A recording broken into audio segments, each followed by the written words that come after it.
Today's story, Wise Old Owl's Halloween Adventure by Robert Krause.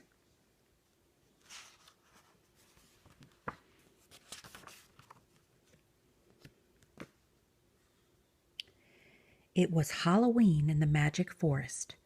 All the forest creatures were out trick-or-treating, all but one.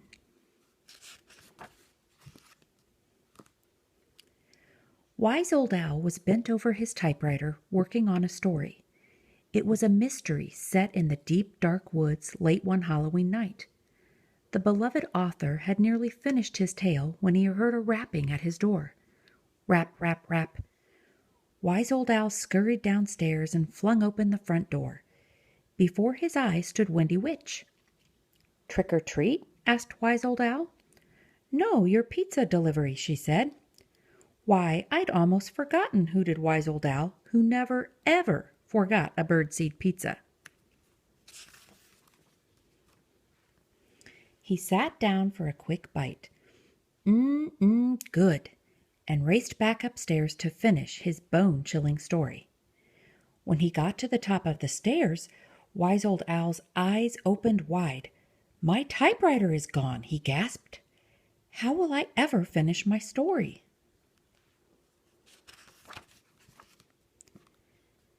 Quickly, he dialed 911.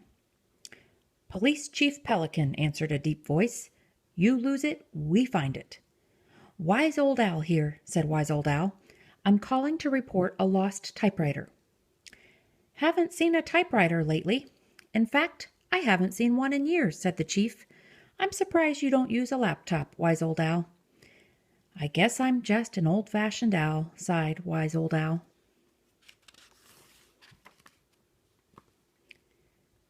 Quickly, Wise Old Owl grabbed his hat and his scarf and raced into the forest. He hadn't gone far when he saw a group of trick-or-treaters, his loyal fans. "Trick or treat," they sang out. Luckily, Wise Old Owl had a supply of Tweet-Tweet candy bars on hand. First, he gave a treat to each trickster. Then he asked for clues to help him in his search. They went that-a-way. Which-a-way? This-a-way. That-a-way. Wise Old Owl was very confused. He thanked his young friends and continued to run deep into the woods.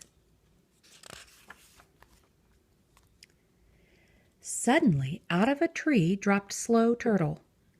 "Care for a little bungee jumping?" he asked. "Later, Turtle," groaned Wise Old Owl. "Right now, I'm very upset. My typewriter has disappeared." "I can help you find it," Slow Turtle said.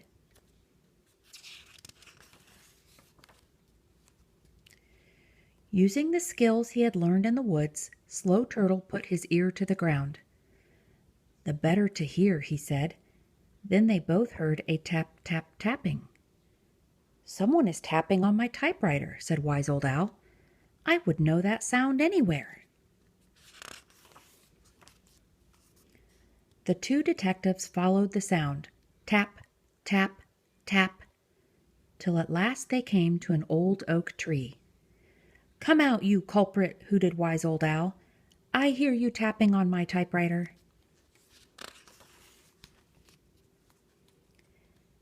"Tapping on your typewriter? I'm tapping on a tree," echoed a voice above them. "My dinner's in here somewhere." It was Woodruff Woodpecker. "My apologies," said Wise Old Owl.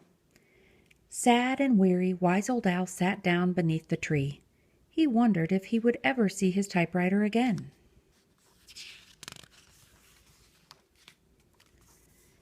The full moon was shining brightly when Slow Turtle spotted something strange.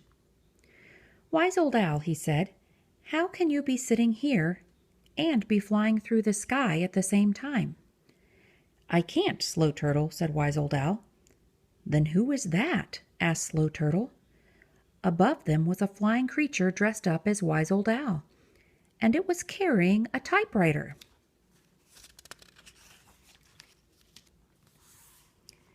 Wise Old Owl hopped on Wendy Witch's broomstick and chased his look-alike across the Halloween sky.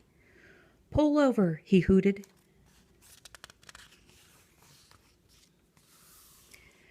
The flying creature landed upside down on a tree limb. Then Wise Old Owl got an even bigger surprise. The creature was Matt the Bat. "What are you doing with my typewriter?" hooted Wise Old Owl. "And why are you dressed like me?"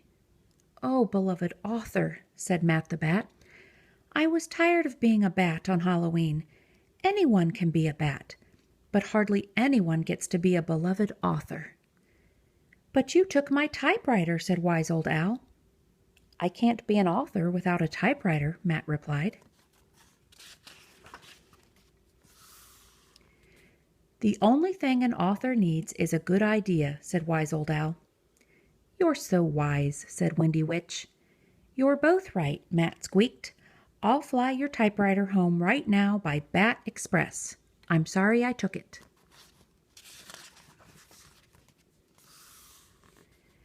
Wise Old Owl accepted Matt's apology. Then he waved goodbye to Slow Turtle. "Happy Halloween," he hooted. "Let's go camping sometime," croaked Slow Turtle. "What a Halloween adventure," said the beloved author as he hopped onto Windy Witch's broomstick. "You never know what is going to happen next." Wise Old Owl read the story he had been writing. "Too boring," he hooted. So he sat down at his typewriter and wrote a new story. It was full of suspense and surprises, twists and turns, fun and excitement, just like real life. The end.